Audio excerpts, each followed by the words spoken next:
Veja, uma posição muito complicada, porque a Igreja Presbiteriana do Brasil demorou séculos para se posicionar com relação à maçonaria. E mesmo assim, a posição hoje da Igreja Presbiteriana do Brasil esse posicionamento contra a maçonaria é super recente, inclusive. Isso, bem recente. Mas veja o posicionamento. Se você é pastor, maçom, beleza, fica aí. Mas eu quero entrar para a presbiteriana e sou maçom? Não, nós não aceitamos. Eu acho totalmente incoerente. Eu acho que a igreja deveria colocar para fora esses camaradas. Por isso teve a divisão da igreja presbiteriana para a independente. O reverendo Eduardo Carlos Pereira foi convidado para a maçonaria, viu que aquilo era trevas pura, escreveu o livro, né? E aí ele foi combatido. E ele saiu da denominação e abriu a igreja presbiteriana independente, que não aceita a maçonaria. Se tiver algum pastor na IPI maçom, é contrário à posição da igreja. Se a igreja descobrir, ele é jogado fora. Ele vai ser expulso da igreja. A igreja não aceita. Como tem, por exemplo, hoje a própria Convenção Batista dos Estados Unidos, a Convenção Batista do Sul, é contra a maçonaria. Mas tem muitos pastores batistas maçons. Eu já debati com vários. Eu tive aqui, por exemplo, em Rio de Ramos, debatendo lá na universidade ali de metodista, com o pastor 33º grau da maçonaria, professor no seminário metodista. 33º grau. Eu falava numa cidade lá na Bahia, chamada Feira de Santana, fui lá fazer um seminário, o pastor da Igreja Batista, diretor do Seminário Batista, maçom. Caramba. E aí, na minha palestra... Você não sabia que era maçom? Não, já tinham me avisado. Aí, só que eu não abordei a maçonaria. E eu sempre abro para perguntas e respostas. E aí alguém perguntou sobre a maçonaria. E ele lá, e ele lá, me assistindo. E eu disse, a maçonaria não é compatível com a fé cristã. Essa mesma pessoa disse assim, e como um pastor batista, diretor do seminário, pode ser maçom? E nessa hora ele se levantou. E ele disse assim, todo mundo aqui sabe que eu sou maçom. Todo mundo sabe que eu sou pastor, que eu sou o diretor do seminário, mas eu estou na maçonaria com um propósito. Eu disse, qual é o propósito? Ele disse, ganhar meus irmãos maçons para Cristo. E eu perguntei para ele, quantos maçons você já tirou da maçonaria? Ele disse, até agora nenhum, eu estou fazendo um trabalho de formiguinha. Não é verdade, porque não pode falar de Jesus dentro da loja maçônica. Jesus é apenas um grande mestre. Então veja, o caso da maçonaria. Jesus é apenas um grande mestre. Joaquim, já que você tocou nesse assunto, para quem está, sei lá, pensando, ou é maçom, está ouvindo a gente, fazer aqui a pergunta de leigo, né? Por que a maçonaria é incompatível com a fé cristã? Porque tem um outro Deus. Porque o maçom não tem a Bíblia como única regra de fé e prática. Então, a Bíblia da maçonaria é o volume do conhecimento sagrado. Mas dependendo do lugar de maçonaria, pode ser o Alcorão, pode ser o livro de Mórmon, pode ser o Tripitaka, pode ser o Bhagavad Gita, pode ser qualquer livro das grandes religiões que predominam naquele lugar. Tudo pode, tal. Então, a Bíblia é apenas uma ilustração da vontade de Deus. Não é a vontade de Deus. Não é a única regra de fé e prática. Estamos falando da Bíblia. Só por aí já podemos afirmar que um cristão não pode ser maçom. Que o cristão tem que considerar a Bíblia como única regra de fé e prática. O Deus deles é outro, você falou. Isso, aí vem o Deus. Quem é o Deus da maçonaria? Ele vai passar alguns graus ali para descobrir que Gadu, porque eles conhecem Deus como Gadu, né, o grande arquiteto do universo. Quando você ouvir um irmão na tua igreja orar desta forma, grande arquiteto do universo, pode ter certeza que ele é maçom. Que o Deus da maçonaria é o Gadu. E quem é o Gadu? Ele vai passar graus até chegar no 18º grau para descobrir que Gadu tem um nome. Qual é o nome de Gadu? Jabulon. Quem é Jabulon? Jabulon é uma mistura de deuses. Jeová dos hebreus, Bulon de Baal e On de Osíris dos egípcios. Então esse é o Deus. Esse é o Deus cultuado na maçonaria. Por isso que a maçonaria vai proibir você de falar de Jesus lá dentro. Então quem é o Jesus da maçonaria? É apenas mais um fundador de religião. Como foi Buda, como foi Maomé, como foi qualquer um outro. Então Jesus não é o único caminho. Jesus não é a única verdade, nem é a vida. Ele é apenas um dos caminhos. E logo a salvação na maçonaria acontece por intermédio das boas obras. Então tem muitas coisas. Até alguém estava me criticando nos comentários, né? Dizendo assim, mas você reconhece que a maçonaria trouxe o evangelho para o Brasil porque muitos dos pioneiros, eles eram maçons. É verdade. Não negamos isso. Quem está negando isso? Agora, o fato de um bêbado me ajudar a ir na estrada, a consertar meu carro, está quebrado. Para um bêbado, me ajuda a consertar o carro. Eu tenho que tomar cachaça com ele? O fato dos traficantes ajudarem, por exemplo, a comunidade, quer dizer que todo mundo ali tem que ser traficante? Tem que apoiar o tráfico? Não. Então Deus usa os seus meios. Isso não quer dizer que Deus está assinando embaixo, está aprovando aquela pessoa. E quem diz que a maçonaria não é religião, mas é uma sociedade secreta, é um grupo... Quebrar muitos é uma sociedade filantrópica. Isso, é uma confraria. Benemérita. Exatamente. Aí, não. Ela tem os traços de religião? Tem. Temos declarações dos maiores maçons do mundo, Alberto Pike e Alberto Mike. Eles declaram que a maçonaria é a única religião verdadeira. Eles declaram isso. Agora, quando a maçonaria diz assim, não somos uma religião, somos uma sociedade filantrópica, benemérita, cultural, etc. A verdade é que um ateu não pode ser maçom. Por que um ateu não pode ser maçom? Ele tem que crer num ser supremo. Eu recebi a proposta para ser membro da maçonaria. Eu também. Eu vi o formulário lá, requisito número 1, crer num ser supremo.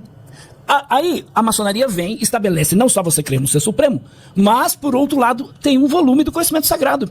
Por outro lado, tem os juramentos. Por outro lado, ela não é uma religião, mas tem lá todos os requisitos de uma religião. Aliás, a proposta da maçonaria é aperfeiçoamento moral, intelectual e espiritual. Esses são os 3 propósitos da maçonaria. Se ela tem o propósito do aperfeiçoamento espiritual, de quem é esse papel? Se ela está preocupada com a espiritualidade do indivíduo, isso não é o papel da religião? Então a maçonaria é uma religião, sim. Mesmo que eles digam que não. Mesmo que eles digam que não, e podemos provar. Se você quiser prova, entre em contato comigo depois, eu tenho todas essas provas. E é interessante porque eu estou fundamentado nas monografias da maçonaria. Nos livros que vende aí, nas livrarias, como Sarada, Siciliano. Não, também eu não estou baseado em revistas, em testemunhos de ex-maçons, eu até conheço muitos ex-maçons. Eu estou fundamentado nas monografias da maçonaria. Aí alguém me disse, mas só é válido do 1º até o 3º. Não, eu tenho até o 33º grau. Eu tenho essas monografias. Então, se você quiser prova, entre em contato comigo. Um cristão não pode ser maçom em hipótese alguma. Por quê? Porque é um outro Deus, é uma outra fé, é um outro Jesus. Então você compromete a fé cristã pertencendo à maçonaria. Você está vinculado a uma sociedade secreta ocultista, porque a maçonaria trabalha com cabala, numerologia, astrologia. Como é que um cristão vai se envolver com isso? A Bíblia é muito clara. Amós diz lá, andarão 2 juntos se não estiverem de acordo. Que comunhão há entre Cristo e Belial? Nenhuma. Para mim, o cristão não pode ser maçom porque ele não pode participar do rito de entrada. Porque no rito de entrada você faz um juramento e no juramento você diz que você está indo das trevas para a luz. Isso. Então, para você entrar na maçonaria, o primeiro passo, você vai como convidado, aí depois você, quando você vai realmente dar um passo, fazer a iniciação. Fazer a inserção, você tem que fazer lá o juramento e tal, é todo caricato, que eu não vou entrar nesse mérito, mas especialmente o que o aluno lá, não é aluno, aprendiz, o que o aprendiz tem que dizer. O neófito, imagina, ele tem que um pastor dizer, chamado de neófito, ele tem que dizer que ele, ao entrar na maçonaria, ele está vindo das trevas, e a maçonaria é a luz. Ele vai bater na porta. Isso. Vão perguntar quem é, de onde vem, o que ele quer. Ele quer luz. Aí ele é introduzido na sala, onde já estão os maçons lá. E aí tiram as suas vendas e gritam, Fiat Lux, haja luz. E agora ele tem a luz, que é a luz da maçonaria. Então, quer dizer, para alguém que anda com Jesus, que é a luz, né? Então, dizer que está nas trevas, para mim, naquele momento, a pessoa acabou de negar o Senhor Jesus. Então, naquele momento ele está em trevas e vai continuar em trevas, se ele não abandonar a maçonaria. Não. Um cristão não pode ser maçom. E, infelizmente, muita gente se vale desse argumento. Mas veja os benefícios, veja fulano, ciclano, as suas obras. Por favor. O critério para salvação não são obras. O seguinte, a maçonaria tem a questão do anonimato. Alcoólicos Anônimos também. Qual é a posição dos protestantes sobre essa irmandade, os Alcoólicos Anônimos? Então é igual? Não tem nada a ver. É o caso do Rotary, é o caso do Lions Club. Essas entidades, como o Rotary e o Lions, por exemplo, a maioria dos membros são maçons. Mas não quer dizer que o Rotary e o Lions é uma religião. Não, é diferente. É diferente. Então é o caso dos Alcoólicos Anônimos. Faz um excelente trabalho. Mas não é uma religião. Tem as suas regras, tem lá as suas leis estabelecidas, mas não é uma religião. Por exemplo, nenhum alcoólico anônimo, nenhum órgão dos alcoólicos anônimos exige, por exemplo, que você crê em Deus. Não tem isso. Não tem essa regrinha lá. Tem aqui o Leandro. A maçonaria, assim como o kardecismo, usa a caridade para abrandar suas condutas heréticas. É comum que seitas usem caridade para disfarçar suas doutrinas? Falando sobre isso, ontem faleceu o presidente mundial da LBV. Você já ouviu falar da LBV? Legião da Boa Vontade. Legião de quê? Isso é importante, porque eles estão ligando, dizendo criança carente também é gente. A LBV é um braço do espiritismo kardecista. Então as crianças carentes que você, irmão, contribui aí para a LBV estão sendo ajudadas por intermédio da sua contribuição, estão sendo ensinadas no Evangelho segundo o Espiritismo, de Allan Kardec. Então a LBV do José de Paiva Neto faleceu ontem. O presidente mundial da LBV. Agora, essa instituição é espírita kardecista. E o kardecismo é contrário ao cristianismo. Reencarnação, comunicação com os mortos e salvação pelas obras. Então, é uma característica das seitas, essa questão da filantropia, essa questão da caridade. Para quê? Para que as pessoas sejam enganadas e olhem só o superficial. Mas quando ele entrar nos ensinamentos, eles vão enxergar, vão ver os absurdos que existem dentro desses grupos religiosos. Bom, vamos lá. O WhatsApp está liberado. Cadê o 974174129? Solta aí, por favor. Pastor César, tudo bem? Recentemente, o pastor Judeu Tigueiros, presidente da igreja que chama Nota, faleceu. E aí, ele uma loja maçônica do Espírito Santo fez uma postagem sobre isso, dizendo que ele seria recebido no Oriente Eterno, né?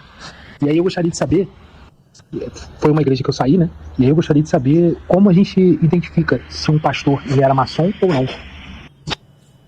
É muito difícil Teve isso. essa história, né? Porque o presidente da Maranata faleceu e aí a loja maçônica fez uma Provavelmente fizeram a bateria fúnebre. É o que homenagem e tal. eles fazem, eles requerem o corpo. Quando o indivíduo é membro da maçonaria, então a maçonaria vai requerer o corpo. Ou faz na loja maçônica, ou faz na própria igreja. Aí os maçons vão lá, como já aconteceu em muitas igrejas batistas, dos maçons fazerem a bateria fúnebre, que é para encomendar aquela alma à loja celestial. É um absurdo isso, né? A gente tá falando de cristianismo, tem nada a ver com cristianismo. Maçonaria é paganismo, maçonaria é ocultismo, não tem nada a ver com cristianismo. Então, é difícil identificar, respondendo a pergunta do nosso ouvinte, é difícil identificar porque o maçom não vai dizer que é maçom. Então existem toques, existem sinais que ele muitas vezes dá. E aí, isso a gente gastaria muito tempo, pastor César, para explicar sobre esses toques, sobre esses sinais. Por exemplo, olha lá o cheque que ele assinou, o documento que ele assinou. Tem os 3 pontinhos? Se tiver os 3 pontinhos, normalmente ele é maçom. Se tiver 6 pontinhos, é maçom e Rosa Cruz. Pior ainda. Então, tem características próprias. A verdade é essa. A maçonaria, o maçom, não sai dizendo para todo mundo que ele é maçom. Agora, tem que analisar esse pastor mais detalhadamente. Não dá pra gente assim generalizar. Não dá pra dizer, olha, esta aqui é a regra pra você identificar, é difícil. Vamos lá. Joaquim, aí a Maranata também é considerada como seita? A Maranata não está fundamentada na Bíblia. E vamos deixar bem claro que a igreja é cristã Maranata. Tem igreja evangélica Maranata, tem igreja missionária Maranata. Essas igrejas são evangélicas. Mas essa do Espírito Santo, que ele acabou de mencionar... Você vai mandar um abraço pro Caio Modesto, que depois tá online com a gente aqui. Gente finíssima. Ele falou, o G Delt estava me processando porque eu chamei esse M de seita. Então, ela não tem a Bíblia como regra de fé e prática. A pessoa, nesta igreja, não é controlada pela palavra de Deus. Tem que ter revelação. Então, a revelação está acima da palavra de Deus. Em qualquer igreja cristã, a Bíblia é a única regra de fé e prática. Aí alguém pode dizer assim, mas lá na minha igreja tem a irmã fulano de tal, o pastor dá crédito para ela. Isso não quer dizer que a denominação crê que essa irmã é inspirada por Deus, como é a Bíblia. Deus pode usar qualquer pessoa. De novo, você tem que julgar a profecia. Você não tem que considerar ninguém como sendo infalível. Infalível é a palavra de Deus. Maravilha. E tem outras coisas na Maranata que a gente levaria muito tempo aqui, mas o canal do Caio Modesto tem um material lá, tem um material muito bom sobre a igreja Maranata. Legal, legal.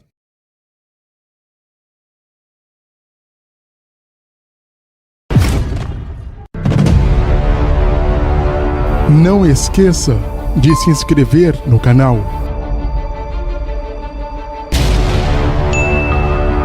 Clique no sininho para receber as notificações. Compartilhe o canal. Dê o seu like. Deixe também seu comentário.